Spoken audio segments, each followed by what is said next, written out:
ہم کریں گے ہر مظلوم کی حمایت۔ اب تک کے لیے اتنا ہی۔ مزید خبروں اور اپڈیٹ سے باخبر رہنے کے لیے دیکھتے رہیں حمایتی نیوز HD چینل۔ کوٹ غلام محمد عوامی تحریک ضلع میرپور خاص کا اجلاس ضلعی صدر مختار خاص خیلی کی زیر صدارت کوٹ غلام محمد کے قریب گاؤں گل محمد حالی پوٹو میں منعقد ہوا۔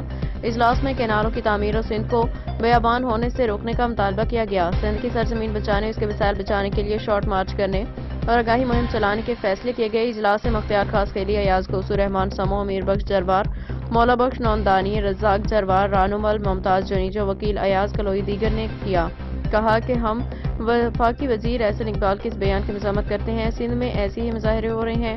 نثار کھوڑو کا سانہ پروگرام میں جھوٹ بولا ہے کہ سندھیوں کو بھی زمینیں دی جائیں گی، یہ سراسر بے ایمانی ہے۔ پیپلز پارٹی نے کرسی کے بدلے تمام سندھ مخالف منصوبے لکھے جو سندھ کی عوام کبھی قبول نہیں کریں گے۔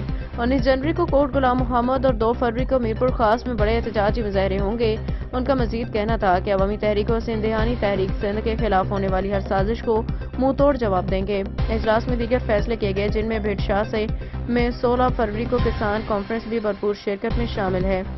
احمد دین حمایتی کی رپورٹ۔